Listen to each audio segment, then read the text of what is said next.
नमस्कार, देश की बात में आपका स्वागत है। मैं हूं मनोज मानस। खबरों का रुख करेंगे उससे पहले देख लेते हैं इस वक्त की अहम सुर्खियां। कुछ देर में कैबिनेट के फैसलों को लेकर फ्रेश ब्रीफिंग। पीएम आवास पर चल रही कैबिनेट बैठक खत्म। पीएम मोदी की अध्यक्षता में कैबिनेट बैठक। पाकिस्तान ने बीएसएफ के अगवा जवान को छोड़ा। डीजीएमओ लेवल की बातचीत के बाद रिहाई। 20 दिन बाद अटारी वाघा बॉर्डर से लौटे। तीनों सेना प्रमुखों ने राष्ट्रपति से की मुलाकात। ऑपरेशन सिंदूर के बाद राष्ट्रपति से मुलाकात की। राष्ट्रपति ने सशस्त्र बलों की वीरता की सराहना की। भारत के 52वें सीजेआई बने जस्टिस बीआर गवई। राष्ट्रपति ने दिलाई शपथ। देश के पहले बौद्ध चीफ जस्टिस 6 महीने का कार्यकाल। ऑपरेशन सिंदूर की सफलता पर भाजपा की तिरंगा यात्रा। यूपी, उत्तराखंड, ओडिशा के सीएम हुए शामिल। योगी बोले, कोई भारत को छेड़ेगा तो उसे छोड़ेंगे नहीं। और 9 राज्यों में तेज बारिश, 13 में आंधी बारिश का अलर्ट। बाड़मेर, जैसलमेर में 41 के पार पहुंचा पारा। अंडमान में साइक्लोन शक्ति की चेतावनी। आप देख रहे हैं के न्यूज, खबरों का सारथी।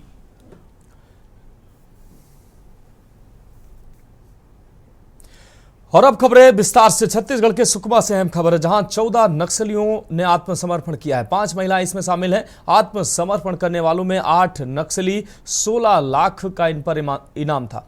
पुलिस, सीआरपीएफ अधिकारियों के सामने नक्सलियों ने हथियार डाले हैं। विभिन्न इलाकों में सक्रिय थे सभी नक्सली।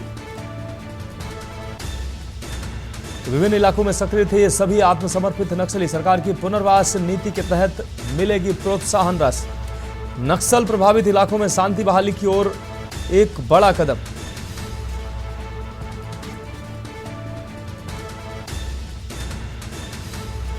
विभिन्न इलाकों में सक्रिय थे सभी आत्मसमर्पित नक्सली। सरकार की पुनर्वास नीति के तहत अब इनको प्रोत्साहन राशि मिलेगी। नक्सल प्रभावित इलाकों में शांति बहाली की ओर एक और बड़ा कदम माना जा रहा है। तो सुकमा से अहम खबर, 14 नक्सलियों ने आत्मसमर्पण किया है, जिसमें 5 महिलाएं शामिल हैं। आत्मसमर्पण करने वाले 8 नक्सली ऐसे हैं जिन पर 16 लाख का इनाम था।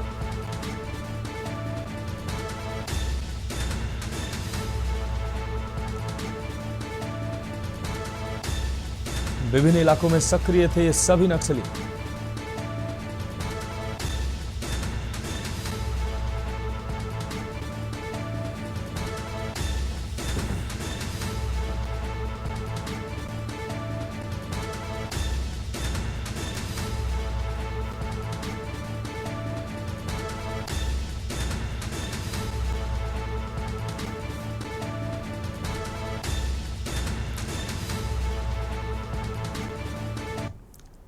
और अगली खबर छत्तीसगढ़ के बीजापुर से है, जहां डीजीपी, सीआरपीएफ, डीजी की संयुक्त प्रेस कॉन्फ्रेंस। आज नक्सल विरोधी ऑपरेशन कार्के-गुटा, आपको बता दें कर्रे-गुटा पर खुलासे की तैयारी। शाम 4 बजे पुलिस लाइन में होगी यह प्रेस कॉन्फ्रेंस। डीजीपी और जीपी सिंह साझा करेंगे ऑपरेशन की जानकारी। कर्रे-गुटा ऑपरेशन की सफलता पर मिल सकती है अहम जानकारी। मीडिया कर्मियों को प्रेस कॉन्फ्रेंस में शामिल होने का आमंत्रण दिया गया है।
तो छत्तीसगढ़ के बीजापुर से अहम खबर, डीजीपी, सीआरपीएफ, डीजी की अहम प्रेस कॉन्फ्रेंस। शाम 4 बजे प्रेस कॉन्फ्रेंस होगी। नक्सल विरोधी ऑपरेशन कर्रे-गुटा का खुलासा की तैयारी। शाम 4 बजे पुलिस लाइन में होगी ये प्रेस कॉन्फ्रेंस।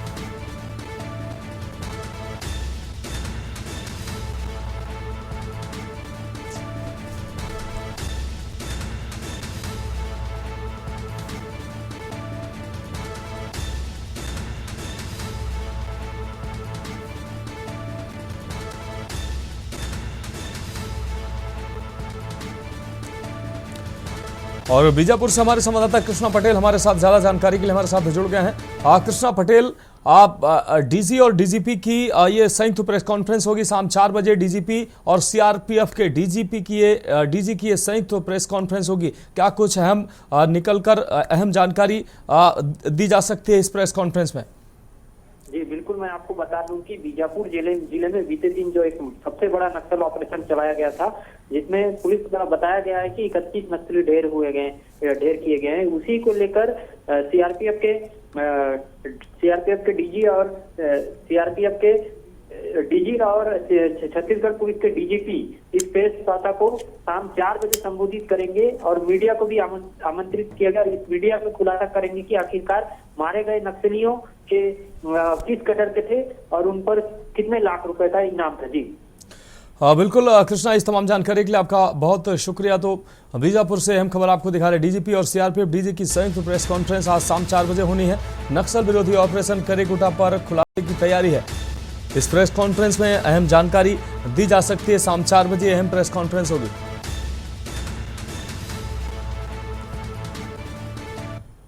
और अगली अहम खबर छत्तीसगढ़ से है, जहां शराब बनाकर हत्या का कारण शराब बनी है। आपको बता दें, नाबालिग बेटे ने अपनी मां को मौत के घाट उतारा है, तो हत्या का कारण शराब बनी है। मां के सिर पर पत्थर कुचलकर मौत के घाट उतारा है। रोजाना मृतका मुन्नी मझवार शराब का करती थी सेवन। बेटे के मना करने पर भी मृतका शराब का करती रही सेवन। बस्ती में सड़क किनारे मृतका शराब के नशे में लेटी रही। तब नाबालिग बेटे ने पत्थर से कुचलकर उसको मौत के घाट उतारा। आरोपी नाबालिग बेटा चंद घंटों में गिरफ्तार हुआ है। मैनपाट के असगमा का यह पूरा मामला है।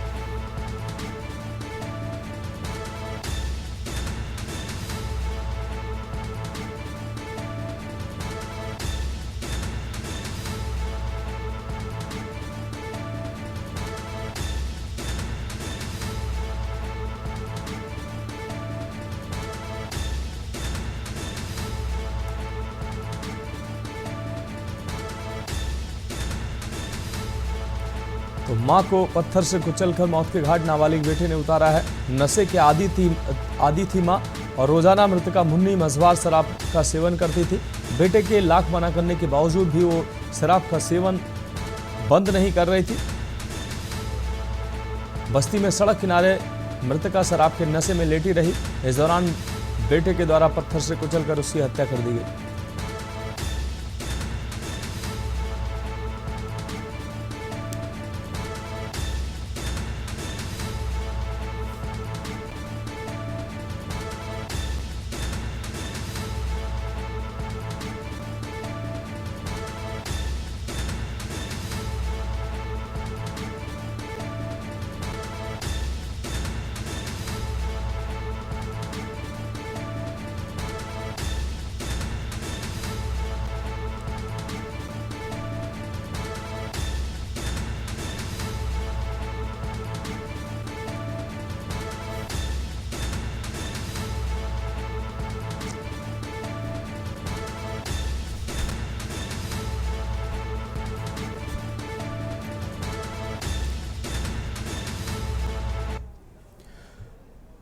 अब रुक करेंगे अगली खबर का रुख करेंगे। धमतरी जिला के खुर्द विकास खंड की ग्राम पंचायत कुल्हाड़ी से एक मामला सामने आया है, जहां पर गांव में स्थित 3 तालाब को रेलवे ठेकेदार द्वारा खनन कराया गया। इन तालाबों से जिसमें विभाग द्वारा 2000 घन मीटर खनन हेतु परमिशन दिया गया था, लेकिन ठेकेदार द्वारा मनमानी करते हुए तालाब को भारी मात्रा से अधिक, जो निर्धारित मात्रा थी उससे अधिक खनन कर कुएं का रूप दे दिया गया, जिससे ग्रामीणों को निस्तारी समेत मवेशी एवं अन्य कार्यों हेतु जान जोखिम में डालकर उपयोग करने हेतु मजबूर हैं। वहीं दूसरी ओर तालाब को पाटने, गांव में चंदा इकट्ठा कर तालाब को समतलीकरण का कार्य किया गया। इस मामले की जांच हेतु ग्रामीणों ने सितंबर माह में आवेदन किया था, लेकिन विभाग द्वारा ठेकेदार को बचाने के उद्देश्य से अभी तक कोई कार्रवाई नहीं की गई, जबकि जांच प्रक्रिया पंचनामा कर लिया गया। रिपोर्ट अभी तक जमा नहीं की गई है, जिसको लेकर ग्रामीणों ने नाराजगी जताई।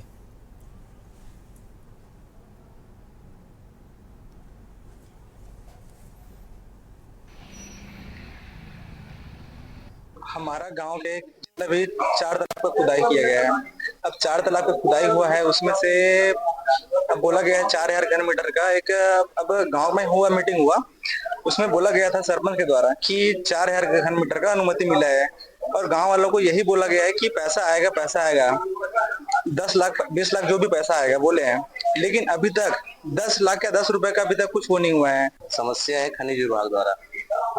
हमारे गांव में ये है कि रेलवे लाइन जो बना है उसमें सुभाष अग्रवाल द्वारा मुरुम खुदाई किया गया है, अनुमति कम का लिया है और खोदा गया बहुत ज्यादा है ना। तो उसके लिए हम लोग बात किए तो उनके अधिकारी लोग बोले, सुभाष अग्रवाल के लोग, कि पैसा आएगा, लेकिन जिस हिसाब से वो रॉयल्टी जमा किया है उस हिसाब से तो हमारे गाँव को कुछ नहीं मिलने वाला।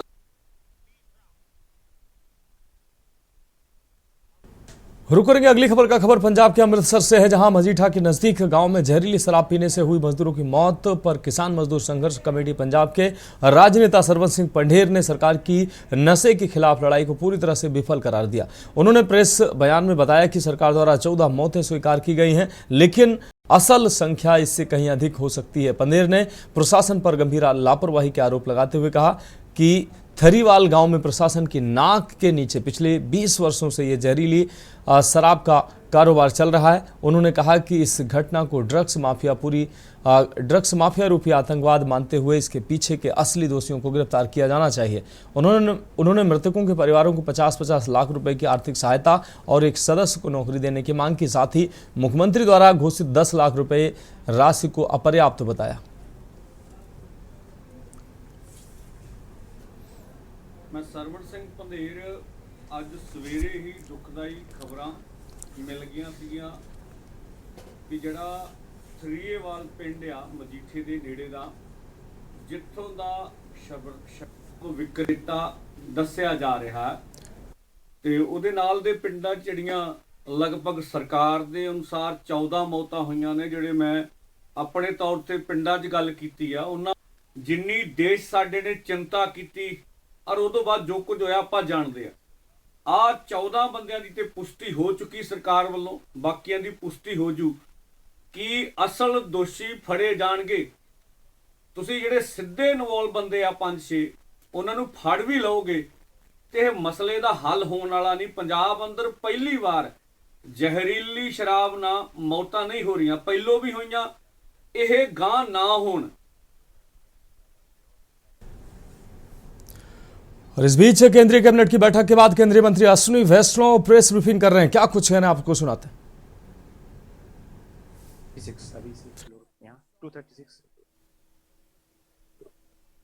Hi sir, I'm Vesh from Economic Times. Sir, by when can we expect groundbreaking for this, and is there any projection of how much of this investment will be by the private sector and how much of it will be government subsidy? आपने देखा होगा in all the past 5 units, all the approvals were done in a very record time. Typically, this kind of plant takes about 2 to 3 years for getting all the permits and applications and approvals. And in all the past examples, we have done it within almost each one of them. We have done within 120 days. Some of them were actually done within 60 days, within 70 days. So here also we expect that the groundbreaking and the construction will start very soon. Since the company has already told us that the commercial production will start in 2027, we are already in 2025, right? So that means construction has to go very fast. I think 49.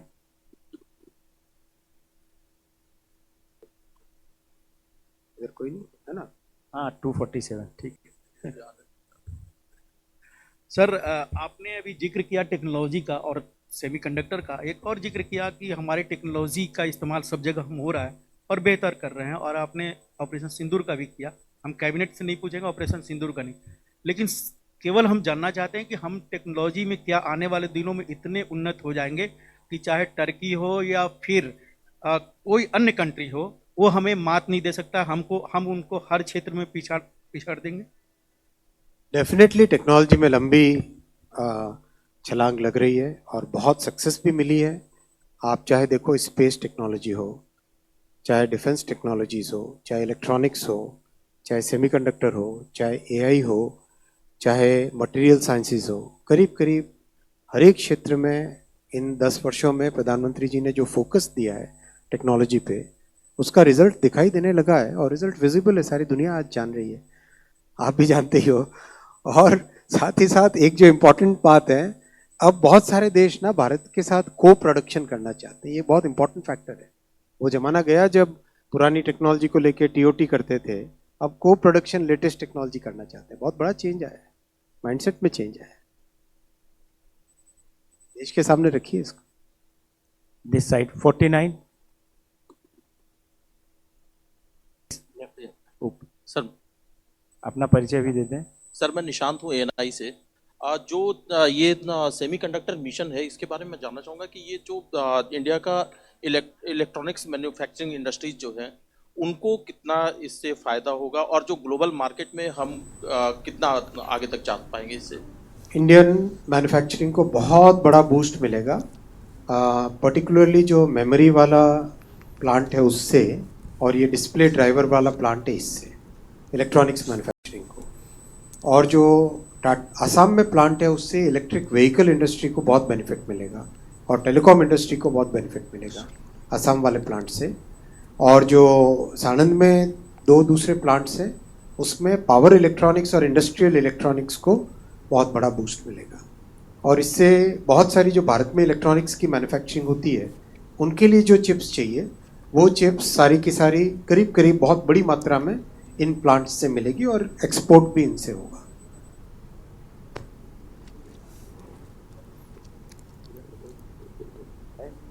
Sir मैं अमलेंदु भूषण खां हूँ, freelance journalist. ये 6th unit में सिर्फ HCL ही दावेदार था या और कोई कंपनी थी, नंबर 1। और पिछले 5 जो सेमीकंडक्टर यूनिट है, वो भी क्या HCL के ही अंडर में है या दूसरी कंपनी के अंडर में है? क्या जवाब दूँ? 79. Sir, Prakash Pradashi from ET Now. So it's 6 projects. So how many more such projects will be announced? Wait करिए उसके लिए। And on what basis these states are being selected? States मैंने कहा ना, एप्लीकेंट खुद डिसाइड करते हैं। आपके प्रश्न का उत्तर मुझे प्रश्न समझ में नहीं आया, लेकिन फिर भी मैं अटेम्प्ट करता हूँ। आए वो अप्लाई करें जो नहीं, ऐसा नहीं, जो भी अप्लाई करते हैं उनका एक एप्लीकेशन का सिलेक्शन का प्रोसेस होता है, उस सिलेक्शन के प्रोसेस से निकल के वो लोग सेलेक्ट होते हैं। ऐसा ये नहीं है कि छठे के लिए सब लोग आओ उसमें से कोई एक सेलेक्ट होगा, ऐसा नहीं है। जो लोग अप्लाई करते हैं उनके हर एक एप्लीकेशन का एक, जैसे आपका PIB का एक्रेडिटेशन होता है ना, उसी तरह का ही प्रोसेस है समझिए।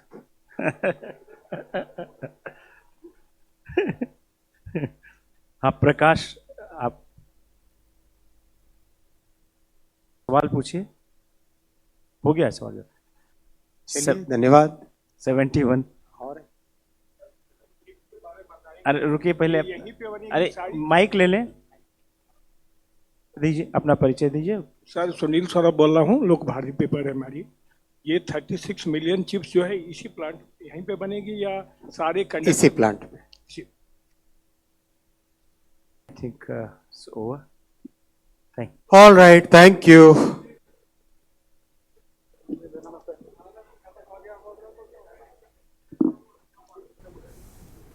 तो केंद्रीय कैबिनेट की बैठक के बाद अब केंद्रीय मंत्री की प्रेस ब्रीफिंग सामने आई। इस दौरान तमाम सवालों के मीडिया के उन्होंने जवाब दिया। अब बढ़ते हैं अगली खबर की ओर। पंजाब के पठानकोट में भारत पाकिस्तान के बीच चल रहे युद्ध के चलते पिछले 1 सप्ताह से जिले भर के स्कूल बंद थे और कल प्रशासन ने फैसला लिया कि बुधवार से स्कूल खुलेंगे। और आज जब स्कूल खुले तो बच्चों में खुशी की लहर दौड़ गई और वह घरों से निकलकर स्कूल जाते नजर आए। इस संबंध में जब स्कूली बच्चों से बात की गई तो उन्होंने बताया कि वह पिछले 1 सप्ताह से घर पर ही रहकर पढ़ाई कर रहे थे, लेकिन अब स्कूल खुलने से वह खुश हैं, क्योंकि ऑनलाइन पढ़ाई में उन्हें वह बातें समझ में नहीं आती हैं जो स्कूल आने के बाद अध्यापकों के द्वारा समझाई जाती हैं। और उन्होंने प्रशासन द्वारा लिए गए इस निर्णय की सराहना की और कहा कि अब वे बेहतर तरीके से पढ़ाई कर सकेंगे।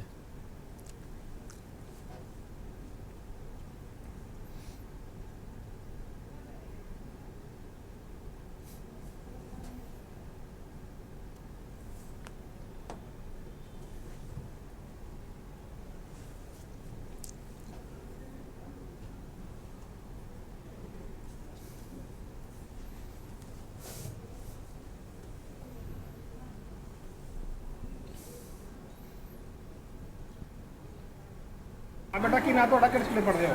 ਮੇਰਾ ਨਾਮ ਚਾਹਤ ਹੈ। ਮੈਂ ਸ਼ਹੀਦ ਮੱਖਣ ਸਿੰਘ ਸਕੂਲ ਵਿੱਚ ਪੜ੍ਹਦੀ ਹਾਂ। ਜਿੱਦਾਂ ਕਿ ਜਿੱਦਾਂ ਕਿ ਪਾਕਿਸਤਾਨ ਤੇ ਇੰਡੀਆ ਦੀ ਲੜਾਈ ਹੋਈ ਸੀ, ਉਸ ਵਿੱਚ ਸਾਨੂੰ ਛੁੱਟੀਆਂ ਪੈ ਗਈਆਂ ਸੀ। ਇਹ ਬਹੁਤ ਬੁਰਾ ਹੋਇਆ ਕਿ ਸਾਨੂੰ ਛੁੱਟੀਆਂ ਪੈ ਗਈਆਂ। ਇਸ ਵਿੱਚ ਸਾਡੀ ਪੜ੍ਹਾਈ ਦਾ ਬਹੁਤ ਨੁਕਸਾਨ ਹੋਇਆ ਤੇ ਹੁਣ ਸਕੂਲ ਖੁੱਲ੍ਹ ਗਏ ਹਨ। ਸਰਕਾਰ ਨੇ ਬਹੁਤ ਚੰਗਾ ਕੀਤਾ ਤੇ ਅਸੀਂ ਸਾਰੀ ਆਪਣੀ ਪੜ੍ਹਾਈ ਪੂਰੀ ਕਰ ਲਾਵਾਂਗੇ। ਤੇ ਕੀ ਨਾ ਤੁਹਾਡਾ ਕਿਹੜੇ ਸਕੂਲੇ ਪੜ੍ਹਦੇ ਹੋ? Avon girl senior secondary school. ਅੱਜ ਕਿੰਨੇ ਦਿਨਾਂ ਬਾਅਦ ਸਕੂਲ ਜਾ ਰਹੇ ਹੋ? 5-6 ਦਿਨਾਂ ਬਾਅਦ। 5 ਦਿਨਾਂ ਬਾਅਦ ਸਕੂਲ ਜਾ ਰਹੇ ਹੋ, ਠੀਕ ਹੈ। ਤੇ ਸਰਕਾਰ ਤੋਂ ਕੀ ਮੰਗ ਕਰਦੇ ਹੋ? ਕਿ ਸਾਡੇ ਸਕੂਲ ਖੁੱਲ੍ਹ ਜਾਣ।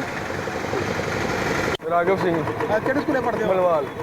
ਕਿੰਨੀ ਦੇਰ ਹੋ ਗਈ ਸਕੂਲ ਬੰਦ ਹੋਏ ਦੇ? ਹੋਈ ਹੈ ਹਫ਼ਤਾ ਕਰ ਹੋਈ ਹੈ। ਹੋ ਗਿਆ। ਹਾਂਜੀ। ਹੁਣ ਸਰਕਾਰ ਤੋਂ ਕੀ ਮੰਗ ਕਰਦੇ ਹੋ? ਇਹੀ ਮੰਗ ਕਰਦੇ ਆ ਪੜ੍ਹਾਈ ਹੋਣੀ ਚਾਹੀਦੀ, ਪਰ ਅੱਗੇ ਲਿਖੋ। ਸਕੂਲ ਕਿਉਂ ਬੰਦ ਹੋਏ ਸੀ? ਉਹ ਬੋਲਦੇ ਫਾਇਰਿੰਗ ਹੋ ਰਹੀ ਹੈ। ਹਾਂਜੀ ਹਾਂਜੀ।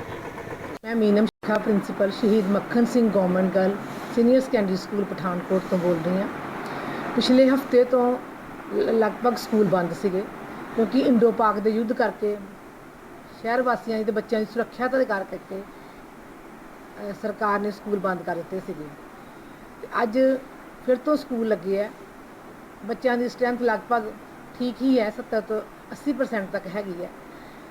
ਅਸੀਂ परमात्मा का शुक्र करने कि फिर तो स्कूल लगे है तो हालात सुखाले हुए है। ਅਸੀਂ बाकी भी मापिਆਂ ਨੂੰ ਤੇ ਸ਼ਹਿਰ ਵਾਸੀਆਂ ਨੂੰ अपील करते हैं कि ਜਿਹੜੇ ਬੱਚੇ ਜੇ घर बैठे स्कूल नहीं गए उन्होंने भी स्कूल भेजो, क्योंकि सरकार ने और मानयोग DC साहब जी ने सारे हालात देखते हुए ही स्कूल दोबारा खोलने के आदेश दिते हैं। धन्यवाद। जय हिंद, जय भारत। तो फिलहाल खबरों में वक्त एक ब्रेक का है, जल्द हाजिर होंगे। आप देख रहे हैं के न्यूज, खबरों का सारथी। ब्रेक के बाद इसके बाद में एक बार फिर से आपका स्वागत है। बढ़ेगी अगली खबर की ओर। हरियाणा के रोहतक जिले में बुधवार सुबह एक हृदय विदारक हादसा सामने आया। आपको बता दें, मस्तनाथ यूनिवर्सिटी के पास माजरा गांव में रिटायर्ड फौजी महावीर सिंह और उनके 2 बेटों दीपक व लक्ष्मण की सीवरेज मैन होल में गिरने से मौत हो गई। जानकारी के मुताबिक महावीर सिंह अपने घर के बाहर जाम सीवर की जांच कर रहे थे। जैसे उन्होंने ढक्कन हटाया, उनका पैर फिसल गया और वह सीवर में गिर गए। उन्हें बचाने के लिए बेटा लक्ष्मण और फिर दीपक भी अंदर उतर गए, लेकिन तीनों की जान नहीं बच सकी। घटना की सूचना मिलते ही थाना IMT पुलिस चौकी पुलिस मौके पर पहुंची और तीनों शवों को बाहर निकालकर पोस्टमार्टम के लिए PGI भेजा है। पुलिस ने मामला दर्ज कर जाँच शुरू कर दी है। गाँव में हादसे के बाद शोक की लहर है।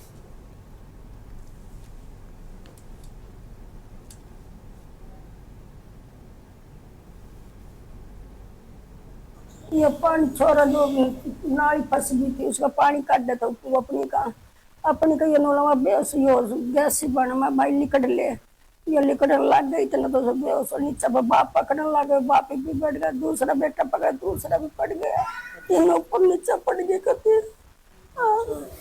ये गैस बन गई। हाँ गैस बन गई सीवर में बेहोश की थी। तीनों का तीनों बाबा बेटा पड़ गया। मैं इतने रुक के मारने लग। घर के सामने गड्ढा बना? हाँ घर के सामने सीवर का। आज यहाँ 3 आदमी वो हो गए सीवर के अंदर गैस के कारण। हाँ गैस के कारण, जो अभी PGI में है मौजूदा हालात में। बचने की उम्मीद है किसी की?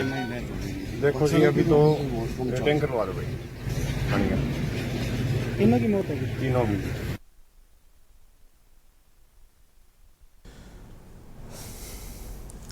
रुक करेंगे अगली खबर का। मोगा के कोटकपुरा रोड, गिल रोड और लाल सिंह रोड के बीच देर रात एक भीषण सड़क हादसा हो गया। 2 गाड़ियों के बीच जबरदस्त टक्कर में एक्टिवा सवार पिता पुत्र समेत 5 लोग घायल हो गए। हादसा इतना गंभीर था कि दोनों वाहन बुरी तरह से क्षतिग्रस्त हो गए। स्थानीय लोगों ने तुरंत घायलों को अस्पताल पहुंचाया, जहां डॉक्टरों ने घायलों को इलाज 4 घायलों का इलाज शुरू किया। एक बच्चे समेत 2 लोगों की हालत गंभीर बताई जा रही है, जिन्हें आगे इलाज के लिए हायर सेंटर रेफर किया गया है। सूचना मिलते ही पुलिस मौके पर पहुंची, रास्ता खाली करवाकर यातायात बहाल किया गया और हादसे की जांच शुरू की गई।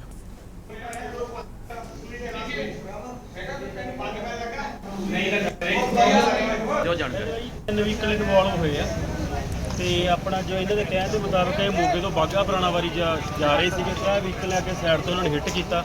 ਵਿਚਾਲੇ ਜਿਹੜੀ ਉਹ ਸਕੂਟਰੀ ਵਾਲਾ ਲਪੇਟ 'ਚ ਆ ਗਿਆ, ਉਹਨਾਂ ਦੇ ਜ਼ਿਆਦਾ ਸੱਟਾਂ ਵੱਜੀਆਂ। ਕਿੰਨੇ ਕ ਇਹਦੇ 'ਚ ਲੋਕ ਜਿਹੜੇ ਇੰਜਰਡ ਹੋਏ ਆ?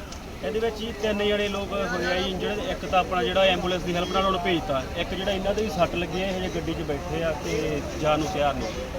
ਸਾਡੇ ਕੋਲ 4 ਪੇਸ਼ੈਂਟ ਆਏ ਜੀ ਤੇ ਜਿਹਦੇ 'ਚ 2 ਗੱਡੀਆਂ ਆਪਸ 'ਚ ਟਕਰਾਈਆਂ ਤੇ ਇੱਕ ਸਕੂਟੀ ਵਾਲਾ ਜਾ ਰਿਹਾ ਸੀਗਾ ਤੇ ਉਹਦੇ ਨਾਲ ਉਹਦਾ ਫਾਦਰ ਸੀ ਤੇ ਬੱਚਾ ਸੀਗਾ ਤੇ ਉਹ ਸਾਡੇ ਕੋਲ ਆਇਆ। ਇੰਜਰੀ ਵਾਹਵਾ ਲੱਗੀ ਉਹਨਾਂ ਦੇ। ਇੱਕ ਤਾਂ ਬੱਚਾ ਉਹਦੇ ਤਾਂ ਕ੍ਰਸ਼ ਇੰਜਰੀ ਹੈਗੀ, ਉਹਨੂੰ ਫਰੀਦਕੋਟ ਵਾਸਤੇ ਕਿਹਾ ਰੈਫਰ ਕਰਨ ਵਾਸਤੇ। ਇੱਕ ਪੇਸ਼ੈਂਟ ਹੋਰ ਸੀਗਾ ਜਸਪਾਲ ਸਿੰਘ ਪੇਸ਼ੈਂਟ ਹੈ, ਉਹਦੇ ਹੈਡ ਇੰਜਰੀ ਹੈ ਤੇ ਉਹਨੂੰ ਰੈਫਰ ਕਰ ਦਿੱਤਾ ਗਿਆ, ਪ੍ਰਾਈਵੇਟ ਹਸਪੀਟਲ ਲੈ ਕੇ ਗਏ ਨੇ। ਕਿੰਨੇ? अवधेश कुमार जी। की होया ਤੁਹਾਡੇ ਨਾਲ? बस मैं तो साइड में थी, मैं तो गड्डी में चपेट में आ गया, तो दोनों गड्डी टकराई, मैं तो बीच में, मैं तो बहुत दूर में। आपके साथ कौन कौन था? हाँ जी, मैं और मेरा बच्चा, मैं और मेरा बच्चा। ਇਹ ਭਾਈ ਗਿੱਲ ਰੋਡ ਦੇ ਨੇੜੇ ਗਿੱਲ ਰੋਡ ਤੇ ਲਾਲ ਸਿੰਘ ਰੋਡ ਦੇ ਵਿਚਾਲੇ ਇੱਕ ਹਾਦਸਾ ਹੋਇਆ ਜਿੱਥੇ 2 ਗੱਡੀਆਂ ਆਮੋ ਸਾਹਮਣੇ ਟਕਰਾਈਆਂ। ਉਹਦੇ ਵਿੱਚ 5 ਬੰਦੇ ਜ਼ਖਮੀ ਆ, ਜਿਨ੍ਹਾਂ 4 ਦੇ ਗੰਭੀਰ ਸੱਟਾਂ ਨੇ, ਇੱਕ ਬੰਦਾ ਠੀਕ ਹੈ। ਜਿਨ੍ਹਾਂ ਨੂੰ ਤੁਸੀਂ ਲੈ ਕੇ ਆਏ ਹੋ ਮੌਕੇ ਤੇ, ਤੁਸੀਂ ਕੀ ਦੇਖਿਆ? ਇਹ ਇੱਕ ਗੱਡੀ ਓਵਰਟੇਕ ਕਰ ਰਹੀ ਸੀ, ਸਵਿਫਟ ਗੱਡੀ ਸੀ। ਉਹ ਓਵਰਟੇਕ ਕਰਨ ਦੇ ਦੌਰਾਨ ਦੂਜੀ ਗੱਡੀ ਆਮੋ ਸਾਹਮਣੇ ਵੱਜੀ ਆ। ਉਹਦੀ ਚਪੇਟ 'ਚ ਇੱਕ ਮੋਟਰਸਾਈਕਲ ਜਾਂ ਸਕੂਟਰੀ ਸਵਾਰ ਸੀਗੇ, ਉਹ 2 ਵੀਲਰ ਤੇ ਸਵਾਰ ਸੀ, ਉਹ ਚਪੇਟ 'ਚ ਆ ਗਏ। ਉਹ ਇੱਕ ਬੱਚਾ ਤੇ ਇੱਕ ਪਿਤਾ ਸੀ। ਉਸ ਤੋਂ ਬਾਅਦ ਅਸੀਂ ਜਿਹੜੇ ਸਵਿਫਟ ਵਾਲੇ ਸੀ ਉਹ ਕੱਢਿਆ, ਉਹਦੇ ਸਿਰ 'ਤੇ ਸੱਟ, ਇੱਕ ਬੱਚੇ ਹੀ ਲਾਤਾ ਫ੍ਰੈਕਚਰ। ਇੱਥੇ ਕਿੰਨੇ ਜਣੇ ਲੈ ਕੇ ਆਏ ਤੁਸੀਂ? 4 ਜਣੇ ਲੈ ਕੇ ਆਏ। ਤੇ ਉਹਨਾਂ ਦੀ ਹਾਲਤ ਕਿੱਦਾਂ? ਉਹਨਾਂ ਦੀ ਹਾਲਤ ਕ੍ਰਿਟੀਕਲ ਹੈ। हरियाणा सरकार की ऐतिहासिक पहल ग्रुप डी भर्ती में पहली बार डीएससी ओएससी को आरक्षण दिया गया है। 7,596 पदों में से 1,209 पद वंचित अन्य अनुसूचित जातियों के लिए आरक्षित किए गए हैं। 605 पद डीएससी के लिए यानी कि 604 पद ओएससी वर्ग को मिले हैं। सीईटी स्कोर के आधार पर ये पारदर्शी चयन प्रक्रिया होगी। आपको बता दें HSSC मेरिट करेगा, मेरिट बेस्ड ग्रुप डी की भर्ती करेगा। BCA, BCB, EWS, PH, ESP, ESM को मिलेगा आरक्षण। सरकार की सामाजिक न्याय की दिशा में ऐतिहासिक पहल, प्रधानमंत्री मोदी के विजन का हिस्सा। सीएम सैनी ने ये जानकारी दी। ट्रिपल इंजन सरकार कर रही है हर वर्ग के विकास का संकल्प पूरा। सबका साथ, सबका विकास, सबका विश्वास पर बढ़ रही सरकार।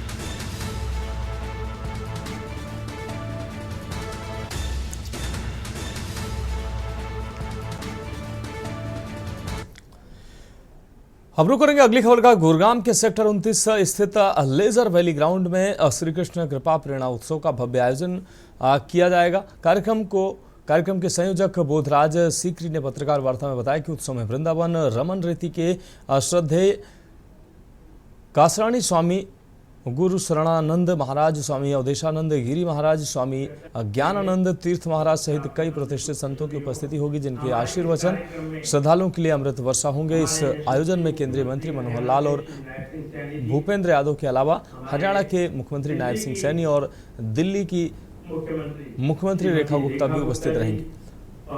शाम 7 बजे से रात्रि 11 बजे तक आयोजित इस उत्सव में सुप्रसिद्ध भजन गायक बाबा चित्र विचित्र और महावीर शर्मा जी अपने भजनों से वातावरण को भक्तिमय करेंगे। कार्यक्रम के अंतर्गत देश भर में 15 मई को श्री कृष्ण कृपा जियो गीता परिवार द्वारा सेवा के प्रकल्प भी चलाए जाएंगे। जिन्होंने न केवल गीता का अध्ययन किया है, न केवल स्वाध्याय किया है, न केवल समीक्षा की है, न केवल मंथन किया है, बल्कि जो अंतिम सीढ़ी है जिसे कहते हैं चिंतन। मंथन होता है मन से और चिंतन होता है चित्त से। चित्त की अवस्था मन से भी गहरी होती है। इस प्रकार के महान व्यक्तित्व के जन्मोत्सव के उपलक्ष्य में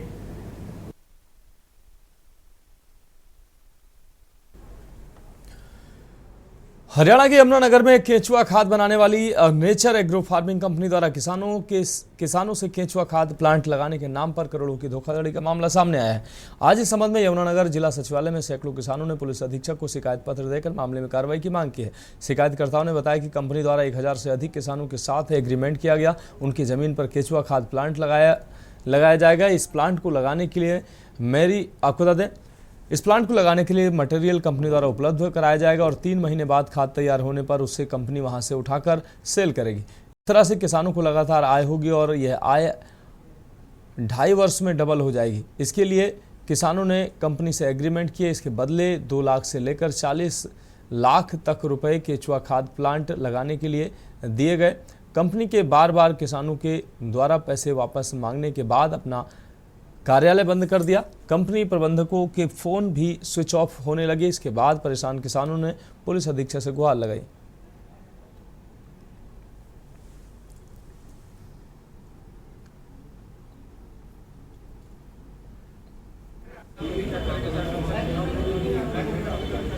एक नेचुरल एग्रो फार्मिंग की तरफ से ना एक रिपोर्ट वो दिया गया था जी, डबल करने के चक्कर में 2.5 लाख के 5.5 लाख देंगे 2 साल में। उसमें हर महीना 22,500 रुपये देने का वादा किया था उन्होंने। अगर ना कंपनी देती है तो उसके जिम्मेवार हम हैं। इन्होंने एफिडेविट दे रखा, एग्रीमेंट दे रखा, चेक दे रखा अपना। और इनका दफ्तर है यहाँ अपने यमुनानगर में सेक्टर 17 में जी। इन्होंने 1-2 किस्त डाली है। अब ये कंपनी फरार होगी। हम इनके एक राजेश जी है, लाभ सिंह है और प्रेमचंद है। इन्होंने इनके माध्यम से हम इनको मिले हैं। कंपनी को हम डायरेक्टर नहीं जानते, ये लोकल बंदे हैं। इन्हीं को हमने चेक दिए हैं और इन्हीं के माध्यम से हम इस कंपनी के साथ जुड़े हैं। 2.5 लाख का चेक लगाया था जी मैंने। उसमें मेरे 2 या 3 किस्तें डाली हैं, बाकी कुछ नहीं रहा जी। अब ये यहाँ से फरार हो गए। एग्रो नेचर कंपनी केंचुए खाद तैयार करने के लिए यहाँ बुलाया, इसमें पैसे लगवाए थे जिम्मेदारों ने सबने इकट्ठे होके। और कंपनी के मालिक खुद आए थे मेरे पास, जोगिंदर जी और राकेश शर्मा जी। मैंने उन्हीं के थ्रू पैसा लगाया था और आगे बहुत लोगों ने पैसा लगाया, करोड़ रुपए लगा रखा। जो ये कंपनी अब इनके ना किसी के फ़ोन नंबर ट्रेस हो रहे, नहीं मिल रहे किसी को भी। सर मेरे 40 लाख से ऊपर मेरे लगे। कंपनी के शुरू में आए सर 3-4 महीने, मैंने 2 महीने पहले भी 11 लाख रुपए इनको दिए, क्योंकि किसानों के पैसे नहीं आ रहे थे। मेरे पास आके बैठ गए भी किसान पैनिक हो रहे हैं। मैंने फिर भी इनके भले के लिए पैसे दिए थे। ऑफिस बंद है अब, यहाँ से सभी बाजी। अभी सर ये डिमांड है कम से कम जितना इनका पैसा लग रहा है सभी जिम्मेदारों का, जो किसान भाई होगा सबका पैसा वापस दिलवाया जाए। रुक करेंगे अगली खबर का। डिंडोरी जिले के सहपुरा तहसील मुख्यालय में वीरांगना रानी दुर्गावती स्टेडियम में मुख्यमंत्री कन्या विवाह कार्यक्रम का आयोजन किया गया, जहां पर 179 जोड़े परिणय सूत्र में बंध गए। इस दौरान नव दाम्पत्य जीवन में प्रवेश के लिए तमाम जोड़ों को मंडला डिंडोरी सांसद फग्गन सिंह ने शुभकामनाएं दी। आपको बता दें कि शाहपुरा के आजीविका भवन से बैंड बाजों के साथ 179 दूल्हों की बारात निकली और कार्यक्रम स्थल पर पहुंची, जहां पर पहले बारात का अगवानी हुई। इसके बाद जिला सांसद और जिला पंचायत अध्यक्ष रुदेश परस्ते ने भेंट किया। वहीं विधि विधान से परंपरागत वाद्य यंत्र से सुर में कार्यक्रम हुआ और सभी जोड़ों ने 7 वचन लिए। विवाह कार्यक्रम संपन्न होने के बाद सांसद ने नवविवाहित जोड़ों को सरकार की योजना के अनुसार 49,000 रुपये का सांकेतिक चेक भेंट किया।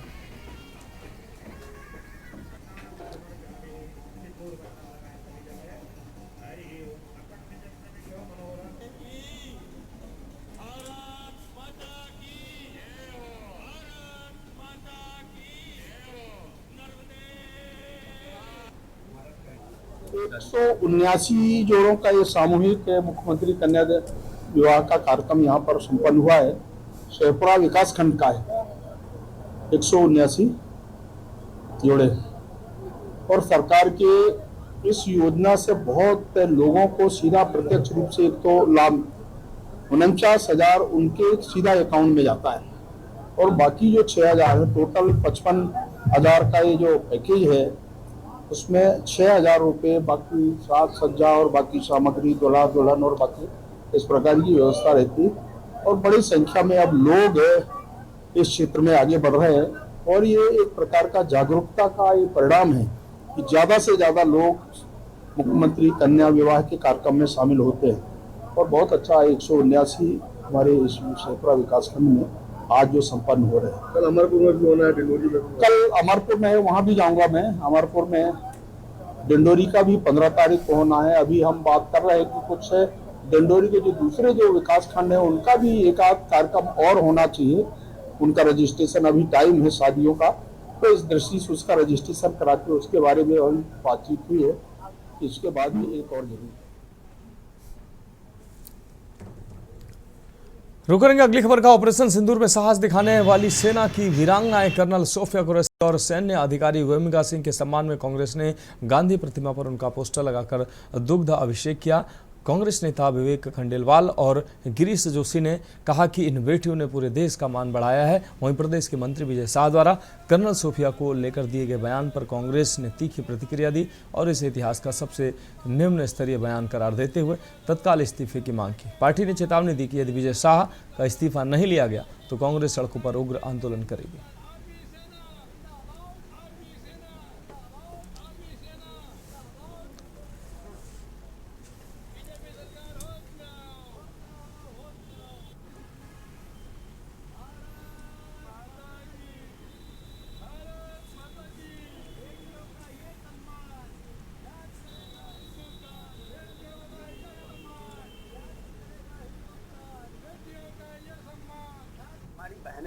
सोफिया कुरैशी और वेमिका सिंह, इन्होंने देश का मान सम्मान, मां भारती का मान सम्मान जिस तरह से गौरवान्वित किया है, उसको लेकर आज हमने उनका दूध अभिषेक किया।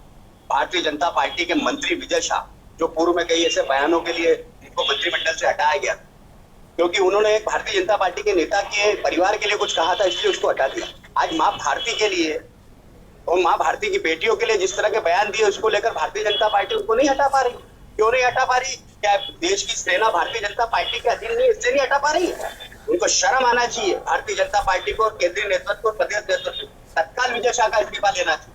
आज हमने उनका दूध अभिषेक करा है हमारी दोनों बहनों का, और ये बताने का प्रयास करा है कि 40 करोड़ उन बहनों के साथ आतंकियों की बहन नहीं है, भारत माता की बेटी और 140 करोड़ लोगों की बहन है। अगली खबर का रुख करके कि लखनऊ में 18 इंस्पेक्टरों का ट्रांसफर किया गया। पुलिस कमिश्नर अमरेंद्र सिंह ने ये ट्रांसफर किए हैं। पुलिस लाइन में तैनात 18 इंस्पेक्टरों को मिली है तैनाती। जोन और अपराध शाखा में इंस्पेक्टरों को पोस्ट किया गया है। शैलेंद्र प्रताप सिंह बने हैं IGRS शाखा प्रभारी, रफत मुर्तजा बने हैं मानवाधिकार शाखा प्रभारी, कपिल गौतम बने हैं मॉनिटरिंग सेल के प्रभारी, अरुण कुमार त्रिगुनायक पूर्वी जोन की पोस्ट उनको मिली है, धीरेन्द्र कुमार मिश्रा, पंकज कुमार सिंह पूर्वी जोन पोस्ट उनको मिली है, सतीश चंद्र साहू, अमित कुमार कश्यप पूर्वी जोन में तैनात किए गए हैं, उदय पाल सिंह को पश्चिमी जोन की पोस्ट मिली है, राजेंद्र सिंह को साउथ जोन की पोस्ट दी गई है, वहीं रामेंद्र तिवारी को उत्तरी जोन की पोस्ट मिली है, राम प्यारे त्रिपाठी आपको बता दें राम आश्रय त्रिपाठी को सेंट्रल जोन पोस्ट किया गया है, अनवर अहमद चंद्रभानु वर्मा क्राइम ब्रांच की उनको पोस्ट दी गई है, राकेश कुमार अश्विनी कुमार चतुर्वेदी क्राइम ब्रांच में पोस्ट किए गए हैं, विनय चतुर्वेदी नीतीश कुमार श्रीवास्तव क्राइम ब्रांच में उनको पोस्ट मिली है।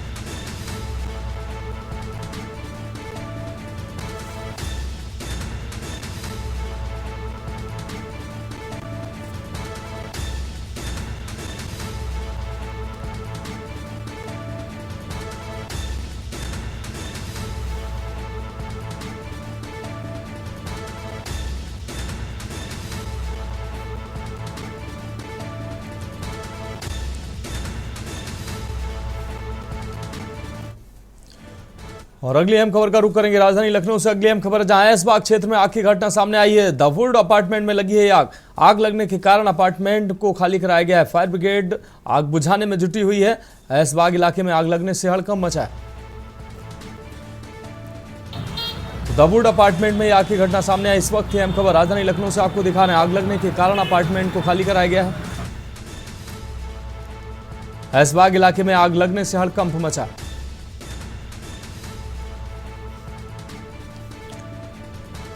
तो लखनऊ के ऐसबाग क्षेत्र में आग की घटना सामने आई है। दबूड अपार्टमेंट में आग की घटना सामने आई है। ये तस्वीरें सामने आई हैं दबूड अपार्टमेंट, जिसकी तस्वीरें साफ तौर पर सामने आ रही हैं। इसमें आग की घटना सामने आई है। आग लगने के कारण अपार्टमेंट को खाली कराया गया।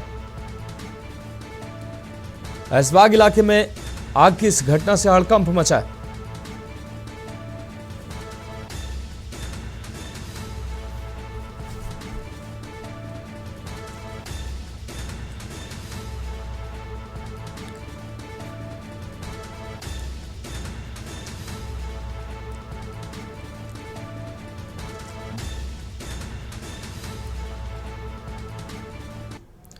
और अगली अहम खबर ललितपुर से, जहां विधान परिषद समिति ने विकास कार्यों के लिए है समीक्षा। धरातल पर योजनाओं की प्रगति पर अधिकारियों से चर्चा की है। जनपद के सभी विभागीय अधिकारी समीक्षा बैठक में रहे मौजूद। विकास योजनाओं की धीमी गति पर समिति ने जताई चिंता।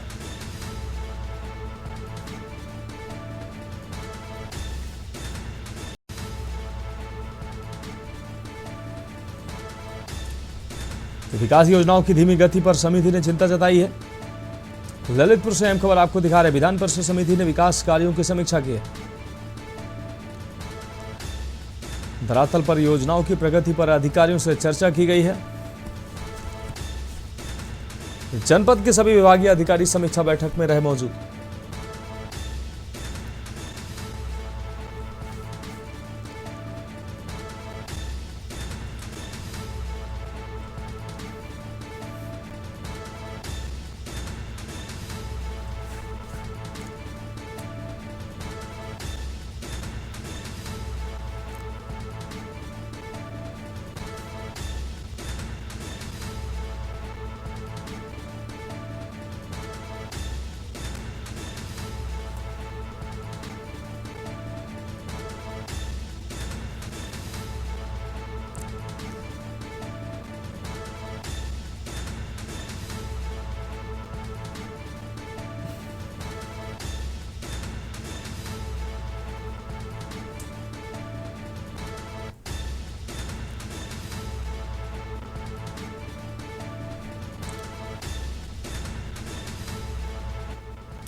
अब बढ़ेगी अगली खबर की ओर। जनपद सहारनपुर के थाना कोतवाली देहात इलाके के रहमानी चौक की रहने वाली महिला आयशा पत्नी सलीम ने बुधवार एसएसपी कार्यालय पहुंचकर जान माल की सुरक्षा की गुहार लगाई। दरअसल पीड़ित महिला आयशा का कहना है कि 10 मई की रात्रि को पड़ोस में ही किसी युवक को कुछ लड़के पीट रहे थे, जिसके विरोध में पीड़िता का पुत्र उवैस भी बीच बचाव करने हेतु बीच में घुस गया, जिसके बाद उन युवकों ने उवैस को बुरी तरह मारपीट कर घायल कर दिया, जिसमें उवैस की नाक की हड्डी टूट गई, जिसका उपचार जिला अस्पताल में चल रहा है। वहीं पीड़िता का कहना है कि आरोपी युवक यही नहीं रुके, उन्होंने उवैस के घर आने के बाद पीड़िता के घर में घुसकर हमला कर दिया, जिससे पीड़िता के परिवार के भी कई लोग घायल हो गए हैं। पीड़िता ने एसएसपी को दिए शिकायती पत्र में मुकदमा दर्ज कर कार्रवाई की गुहार लगाई।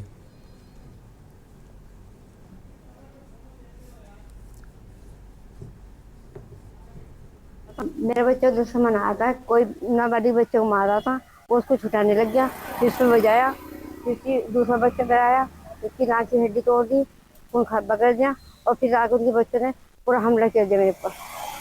तो कौन लोग हैं वो गाड़े आसिफ, सबसे पहले रिहान है, इमरान है, रहमान है, और वो भी उनके घर वाले हो सारे, बाकी बहुत सारे लोग थे, उनके सारे भाई थे, 5-6 भाई थे, उनका बाप था।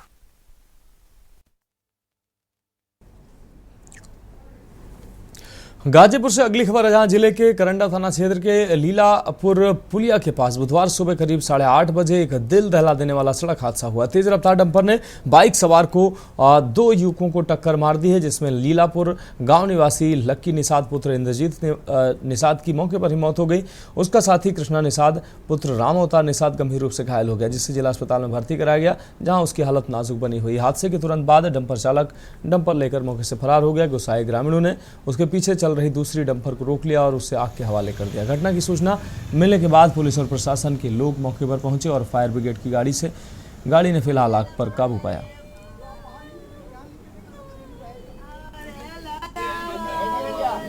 आज सुबह 8 बजे के लगभग एक सड़क दुर्घटना की सूचना मिली है और उसमें एक लक्की बच्चे का दुर्घटना से मृत्यु की सूचना है और मौके पर हम लोग हैं। एक घायल है जिनको हॉस्पिटल में भर्ती कराया गया है। उसी के दुर्घटना के प्रतिक्रिया में एक ट्रक पे कुछ लोगों द्वारा आग लगाने की भी सूचना है।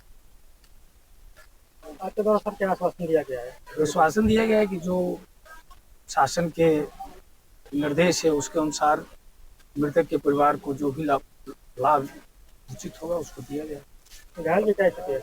घायल की तो हॉस्पिटल में भर्ती है, अभी तो बताया। एटा के थाना रिजोर क्षेत्र के निधौली खुर्द में तेज रफ्तार का कहर देखने को मिला है, जहां पर मवेशी और व्यक्ति को एक कार ने रौंद दिया है। वहीं कार अनियंत्रित होकर बिजली पोल को तोड़ते हुए पलट गई। इस हादसे में व्यक्ति और मवेशी की मौके पर ही दर्दनाक मौत हो गई। गुस्साए ग्रामीणों ने रोड पर सौ रखकर जाम लगा दिया। घटना की सूचना पर पहुंचे सीओ पुलिस ग्रामीणों को समझाने में जुटे रहे। वहीं पुलिस ने शव को कब्जे में लेकर पोस्टमार्टम के लिए भेज दिया और मामले में आगे कार्रवाई शुरू की।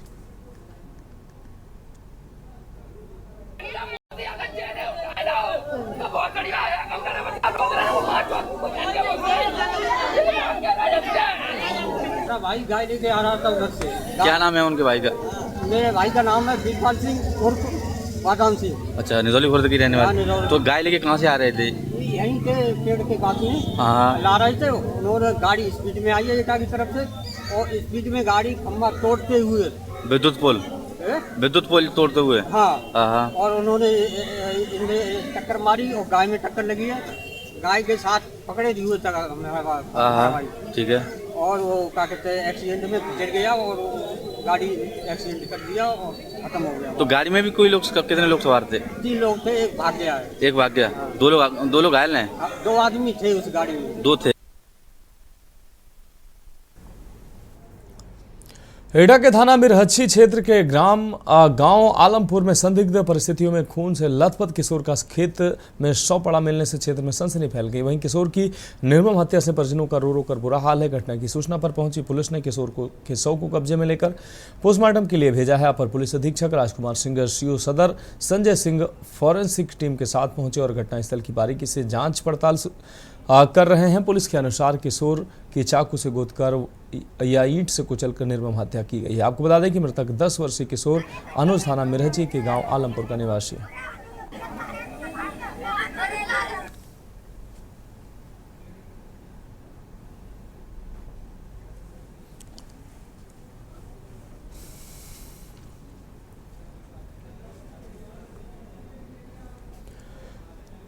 कानपुर में हेयर ट्रांसप्लांट के एक और मामले में एक इंजीनियर की मौत की चौंकाने वाली जानकारी सामने आई। फर्रुखाबाद निवासी इंजीनियर मयंक कटियार की मौत डॉक्टर अनुष्का तिवारी के क्लिनिक में कराए गए हेयर ट्रांसप्लांट के 24 घंटे के भीतर हो गई थी। इस घटना को लेकर मृतक के परिजनों ने डॉक्टर पर लापरवाही और गलत इलाज के गंभीर आरोप लगाए हैं। मयंक की मां प्रमोदनी कटियार ने बताया कि उनका बेटा 18 नवंबर को कानपुर में डॉक्टर अनुष्का तिवारी के अंपायर हेयर ट्रांसप्लांट क्लिनिक में इलाज के लिए गया था।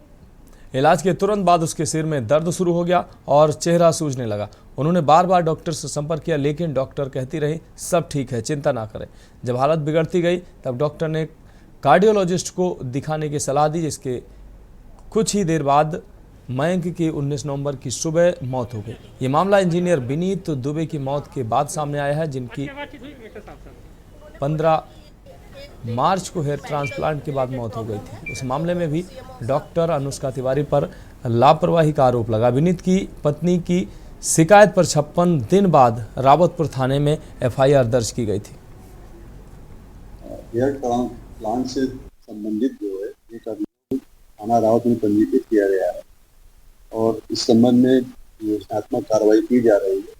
इसको संपूर्ण रूप से योजना की जा रही है। इसमें सीएमओ से भी रिपोर्ट मांगी गई है और अन्य कोई प्रकरण सामने आएगा तो उसकी गंभीरता से जांच करा करके आवश्यक कार्रवाई कराई जाएगी।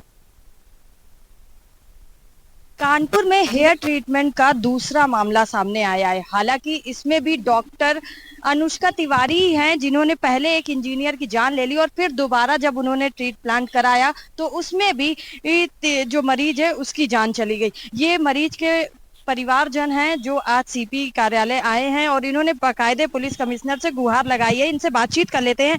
मैम, कहाँ से आए हैं, क्या घटना हुई आप? फर्रुखाबाद से आए हैं। क्या हुआ है आपके साथ? कौन से डॉक्टर थे या कहाँ पर आपने ट्रीटमेंट कराया था? अनुष्का तिवारी से कल्याणपुर में। किसने कराया था? क्या है पूरा संपुरा किसने कराया था ट्रीटमेंट? और वो बेटे ने, मयंक गडियार ने। फिर क्या हुआ? 18 तारीख को उसने ट्रांसफर किया। फिर इसके बाद सुबह 8 बजे से 2 बजे तक, इसके बाद उसने छोड़ दिया उनको, बोला घर जाओ ठीक हो तुम। वो घर चले गए फर्रुखाबाद। फिर इसके बाद वहाँ उनके दर्द शुरू हो गया। दर्द फिर हमने वीडियो कॉल में इनसे बात की तो बोली कोई नहीं, ये ठीक हो जाएगा, ठीक हो जाएगा, बस ये कहती रही। और सुबह 10 बजे उसकी डेथ हो गई। सर, मैम मयंक ने हेयर ट्रांसप्लांट कराया था। अनुष्का तिवारी नाम है उनका, और एम्पायर क्लिनिक के नाम से केशवपुरम में क्लिनिक चलाती हैं। तो उनकी लापरवाही के कारण कुछ इन्फेक्शन हुआ उसकी बॉडी में और उसकी बॉडी एकदम से स्वेलअप हो गई और विदिन 24 आवर्स उसकी डेथ हो गई मैम। और सेम ऐसे ही मामला अभी रिसेंटली सामने आया तो हम लोगों ने इसके खिलाफ आवाज उठाई। आप जो पुलिस कमिश्नर के पास आई हैं, क्या आश्वासन मिला है? किस तरीके की कार्रवाई होगी? जी, सर ने बोला है कि बिल्कुल हम इस पे कार्रवाई करेंगे और सीएमओ ऑफिस में आपकी रिपोर्ट भेजेंगे और आगे जल्द से जल्द इसकी कार्रवाई की जाएगी। आप भी उनके ब्रदर हैं और आप क्या कहना चाहेंगे, क्योंकि एक बड़ी घटना हो गई आपके साथ? मैं बस यही चाहता हूँ डॉक्टर को कड़ी से कड़ी सजा मिले और वो आगे ऐसा किसी के साथ और ना कर पाए, किसी का और भाई ना जाए, किसी की माँ का बेटा ना जाए, किसी को और खोना ना पड़े। शासन को भी कुछ करना चाहिए, जिस तरीके से क्लिनिक खुल रहे हैं शासन को इस पर कड़ी एक्शन लेनी चाहिए और यूपी में ऐसा हो रहा है तो फिर इस पर संज्ञान और ज़्यादा लेना चाहिए। तो देखिए, कहीं ना कहीं जो पीड़ित लोग हैं वो यही चाहते हैं कि उनको न्याय मिले। ये जो क्लिनिक खुल रहे हैं इन पर सख्त कार्रवाई करी जाए और जो डॉक्टर है जिसके द्वारा 2 लोगों ने अपनी जान गंवा दी है उस पर भी सख्त एक्शन होना चाहिए। कानपुर से के न्यूज़ के लिए सारिका गुप्ता की रिपोर्ट। फिलहाल देश की बात में अभी के लिए मेरे साथ इतना ही। मुझे दीजिए इजाजत और आप देखते रहिए के न्यूज़ इंडिया। आप देख रहे हैं के न्यूज़, खबरों का सारथी।